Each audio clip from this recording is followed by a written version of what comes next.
नारायण नारायण। जय श्री हरि। हर हर महादेव। जय शिव शंकर। जय श्री राम।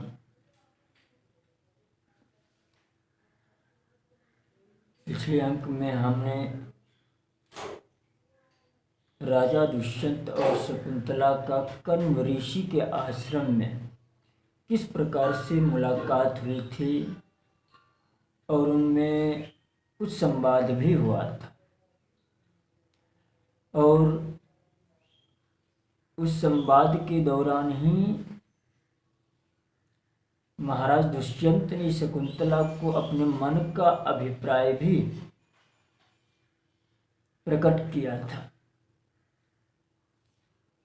और एक तथ्य भी दार्शनिक धरातल पर अभिव्यक्त किया था कि मैं पूर्ण रूपेण संयम में रहता हूँ, मेरा मन मेरे अधीन रहता है। स्वप्न में भी अपने से भिन्न वर्ण वाली अर्थात ब्राह्मण आदि वर्ण की कन्या की तरफ मेरा मन आकर्षित हो ही नहीं सकता है। इसका अर्थ है कि तुम क्षत्रिय कन्या हो और मैं चूंकि क्षत्रिय हूँ इसलिए मेरा मन तुम्हारे ऊपर आसक्त हुआ है। हालांकि राजा दुष्यंत को शकुंतला के वास्तविक जन्म के रहस्य का पता नहीं था, तो फिर उनके मन में संदेह हुआ कि महर्षि कण्व तो नैष्ठिक ब्रह्मचारी है, फिर उनकी पुत्री होना संभव किस प्रकार है। तो शकुंतला से यह प्रश्न किया। तब शकुंतला ने अपने जन्म का पूर्ण वृतांत राजा दुष्यंत को बताना शुरू किया। तो शकुंतला ने कही कि जिस प्रकार ये बातें मुझे मालूम हुई, मेरा जन्म आदि पूर्व काल में जिस प्रकार हुआ, मैं जिस प्रकार कण्व मुनि की पुत्री हूँ, वो सारा वृतांत आपको ठीक ठीक बताती हूँ, ध्यान से सुनिए।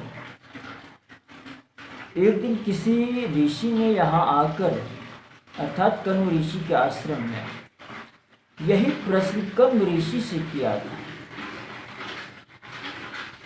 कि महर्षि आप तो ऊर्ध्वरेता ब्रह्मचारी है, फिर किस प्रकार यह शकुंतला आपकी पुत्री हुई, आप मुझे इसका वृतांत बताएं। तब कण्व ऋषि बोले, पहले की बात है अर्थात प्राचीन काल की, कि महर्षि विश्वामित्र बड़ी भारी तपस्या कर रहे थे।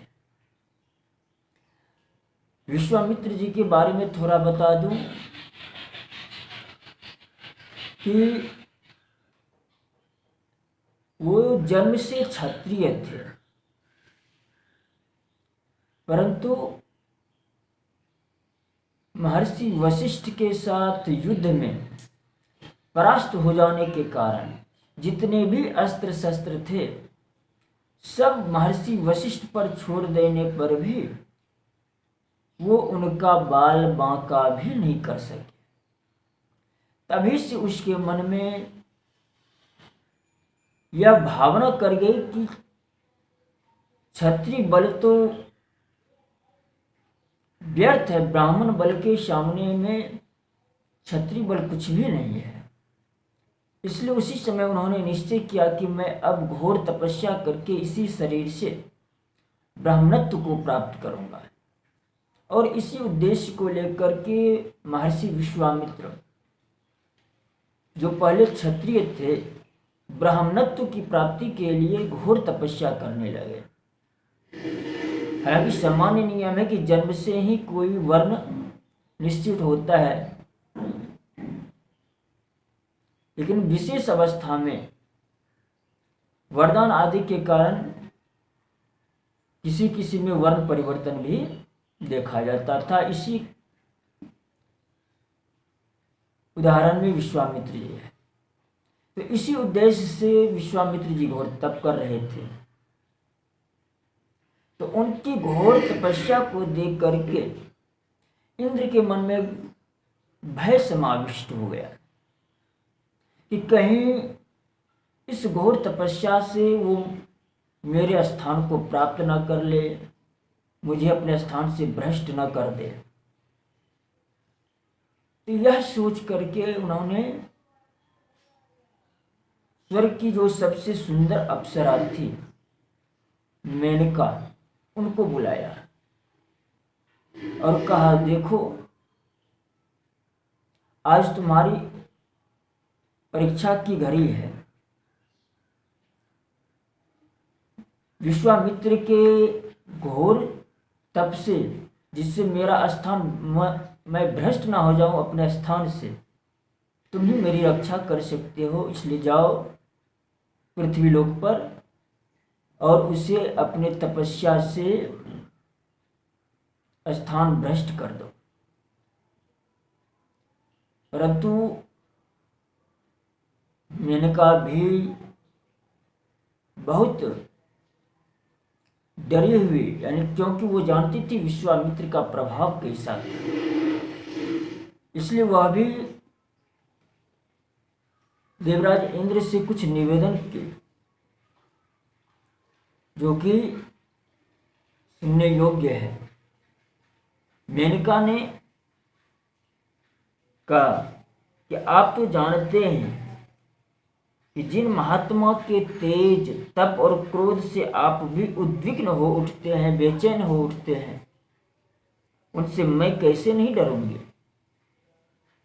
विश्वामित्र वे ही हैं जिन्होंने महाभाग महर्षि वशिष्ठ का उनके प्यारे पुत्रों से सदा के लिए वियोग करा दिया। अर्थात महात्मा महर्षि ब्रह्मर्षि वशिष्ठ के 100 पुत्र थे, जो कि विश्वामित्र जी के तप के प्रभाव से ही नष्ट हो गए थे,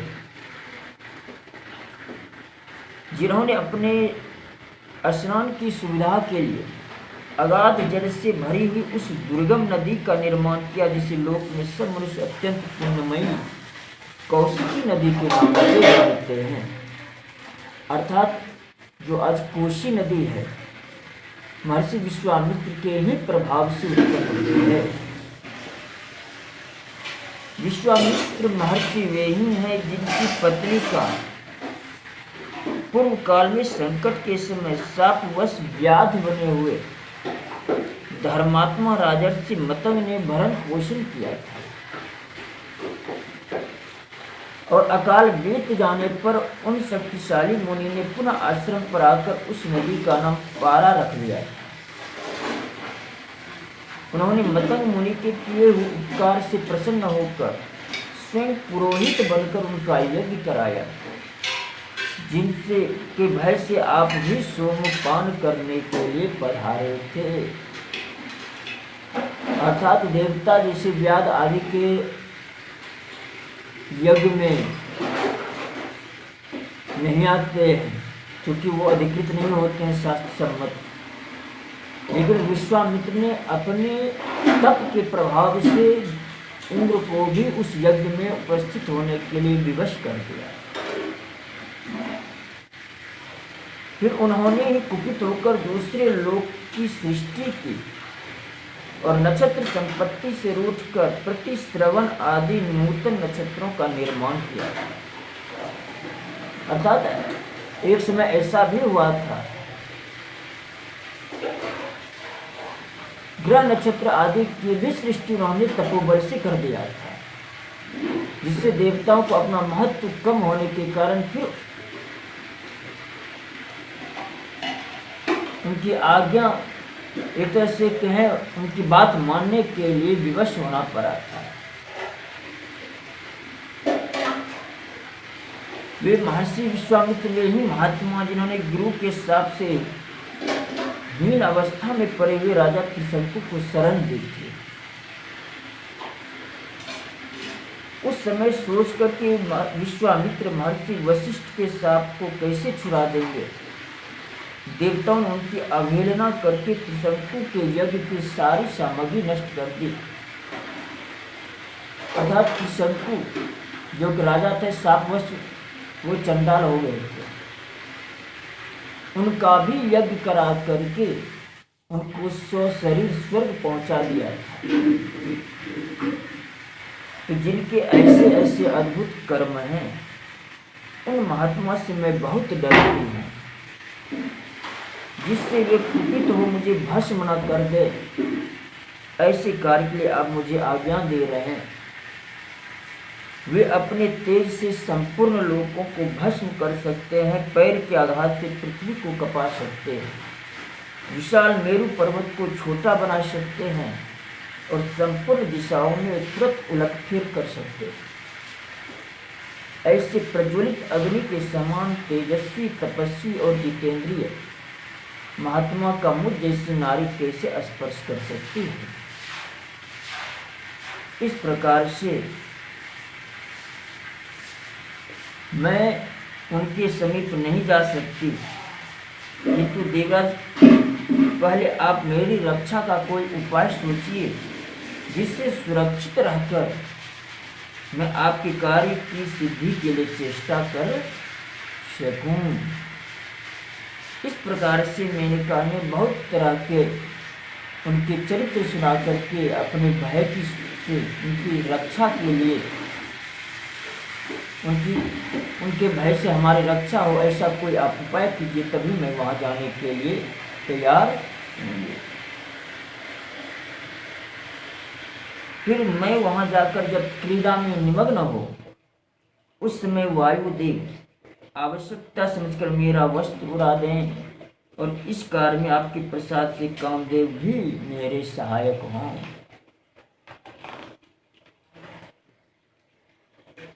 तो जब मैं ऋषि को लुभाने लगूं, उस समय वन से सुगंध भरी वायु चलनी चाहिए। तो इतना सहयोग आप मेरा करें, तब मैं वहां पर जाऊंगी। तो इंद्र ने तथास्तु कह दिया। इस प्रकार से मेनका विश्वामित्र के मुनि के आश्रम पर गई। फिर वही घटना घटित हुआ। मेनका आश्रम के नजदीक जाकर के क्रीड़ा करने लगी। वायु देवता ने उनके वस्त्र को उनके शरीर से हटा दिया, सुगंध भरी वायु चलने लगी। कामदेव ने भी अपना प्रभाव विश्वामित्र पर छोड़ दिया, जिसके कारण विश्वामित्र का मन अत्यंत व्याकुल उद्विग्न हो उठा। उसके रूप और गुण को देखते ही विप्रवर विश्वामित्र काम के अधीन हो गए। संपर्क में आने के कारण मेनका में उनका अनुराग हो गया, अर्थात धीरे धीरे संपर्क बढ़ा। संपर्क बढ़ने से फिर उनके प्रति अनुराग उत्पन्न हो गया, अर्थात प्रेम उत्पन्न हो गया। उन्होंने मेनका को अपने निकट आने का निमंत्रण दिया, और मेनका तो यही चाहती थी। अर्थात विश्वामित्र जी अभी तक देवराज इंद्र की उस कुचक्र को समझ नहीं पाए थे। फिर उसके बाद दोनों में गंधर्व विवाह हो गया, और लंबे समय तक दोनों एक साथ रहे, और वह लंबा समय भी उन्हें कुछ दिन के समान ही प्रतीत हुआ। काम और क्रोध पर विजय न पा सकने वाले उन क्षमाशील महर्षि ने दीर्घ काल से उपार्जित की हुई तपस्या को नष्ट कर दिया। जो भी उन्होंने लंबे समय तक तपस्या करके अर्जित किया था फल, वो सब इस काम के कारण नष्ट हो गया। अब तपस्या का क्षय होने से मुनि के मन पर मोह छा गया, अर्थात विवेक शक्ति नष्ट हो गया। तब मेनका काम तथा राग के वशीभूत हुए मुनि के पास गई। फिर मुनि ने मेनका के गर्भ से शकुंतला को जन्म दिया। हिमालय के रमणीय शिखर पर मालिनी नदी के किनारे। इस प्रकार से मेनका और विश्वामित्र, उस समय तक विश्वामित्र पूर्ण रूप से ब्राह्मणत्व को प्राप्त नहीं हुए थे, अर्थात क्षत्रिय भावापन्न ही थे। और उसी अवस्था में शकुंतला का जन्म हुआ। इस प्रकार से जन्म हुआ शकुंतला का। फिर आगे किस प्रकार से कण्व ऋषि को वो प्राप्त होती है, इसका वर्णन हम आगे करेंगे। जय हिंद, वंदे मातरम।